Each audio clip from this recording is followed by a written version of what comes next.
Let's check out some Pokemon based on DC superheroes and villains.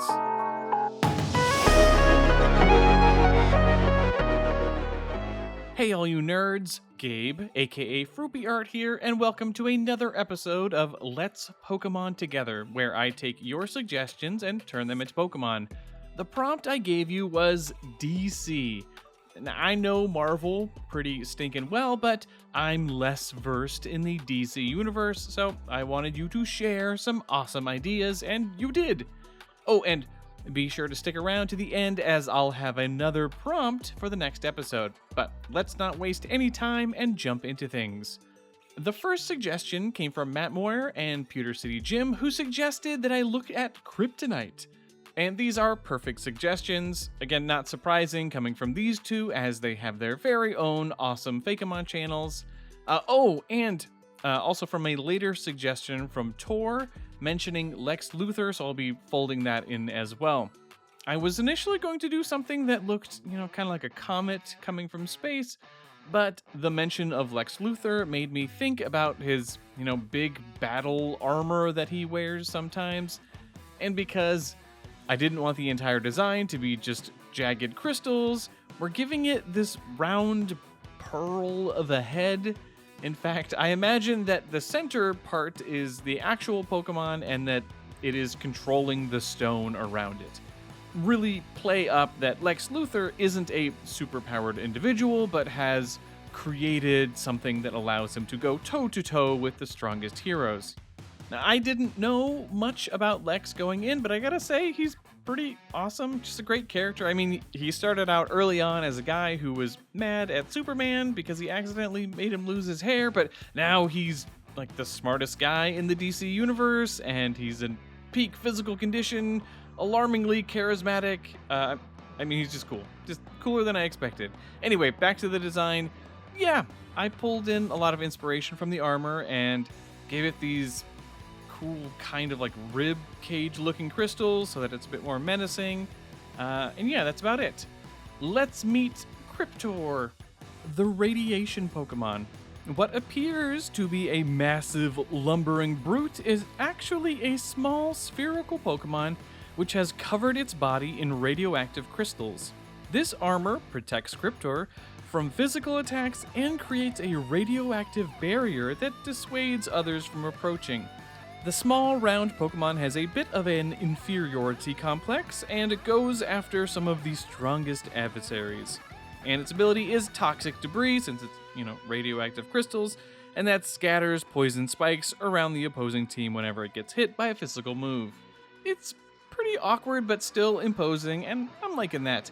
But you'll have to let me know what you think of this spiky boy. Okay, let's jump ahead to a couple suggestions that I got from Nick Pro 396 and Spencer Hoadley for me to look at the Flash. They wanted me to do a Flash that was based on a super slow animal, which I actually had started on until I remembered that True Green 7 actually did this exact same thing. I think he picked like a slow Loris or something, and I didn't want to look like I was copying him. So instead, we're going to make something based on an appropriate animal, appropriately fast animal that I'm surprised we don't have a Pokemon for yet. Yes, cheetah. A cheetah. How do we not have a cheetah yet? The hardest thing to figure out with this guy was how I could do the iconic speed lines that come off of the Flash when he's running. What I came up with were these long tufts of hair, which I think, they get the feeling across pretty well, and also keep this from looking too much like just a cartoon cheetah. Oh, and the exaggerated ears with the little tufts that feel kind of like the Flash's lightning bolt things on his head. It's working pretty well. Other than that, it was just pulling in some of the coloring from the costume. So the boots, the chest circle, and, the bit of face showing under the cowl cap thing. Because the Flash is red, I toyed for a second with having it be like a dual fire type, but that didn't really feel justified, or maybe like the ground type to hint at the time travel shenanigans that the Flash can get into with the, the Speed Force and all. But in the end, Mono Electric just feels like the best fit. And let me know if you recognize the shiny colors. All right, this is Excelash, the Speedster Pokemon. This sleek feline is one of the fastest Pokemon known. When running at full speed, Excelash is nearly imperceptible to the human eye. It generates massive amounts of static electricity while running, which it stores in long strands of specialized fur on its body. Trainers are advised against petting this Pokemon after it has finished running about, as they will receive quite the shock. And its ability is Hustle, that boosts the attack stat but lowers accuracy. Looking pretty speedy. I'm happy with the pose, even if it ends up being a little awkward when I animate it, but still fun. Okay, next up, we've got a number of suggestions from AMF Studios, Gibster, It's Pix, Beastly Fail, Tor, again, Sloth Manaphy, and Leonardo. I won't go through all the details, but what we're looking at here is opposing Joker and Batman designs. Let's just jump into the Joker first. I've seen some other humanoid Joker designs, and I didn't want to do another one of those, so luckily, Beastly Fails and Tor both suggested we base it off of the hyena, and I mean, that's just perfect. So we're going to get this hunched shoulder hyena pose and a big toothy mouth, so you could basically hear this guy doing the hyena cackle all the time. The biggest hurdle was to limit the color palette. Depending on what Joker design you're looking at, the green and the purple and the yellow and the red and the white and the black or the blue, it's too much for a Pokemon design. So I knew that I needed to limit it somehow while still having it read like a sinister clown. Now, using the red on the face feels like the Joker while also looking a bit like a bloody maw, like it just finished gobbling up its prey. It's pretty fun. The only other thing that I'll say I'm not in love with is that I ended up going with a slightly more hulking build. I think that ideally the Joker is a bit more slender, but I just wanted to make sure that it looked like just the opposite of what our Batman design would be. So it was a trade-off. Okay, let's say hello to Cackler, the Joker Pokemon. This malicious trickster loves playing destructive pranks on others. Trainers often struggle to keep Cackler from causing destruction everywhere it goes. It takes every opportunity to slip away and cause chaos. Even after caught by a trainer, it has been known to flee or even attack their trainer. Catch this Pokemon at your own peril. And its ability, of course, is Prankster, and that increases priority of status moves by 1.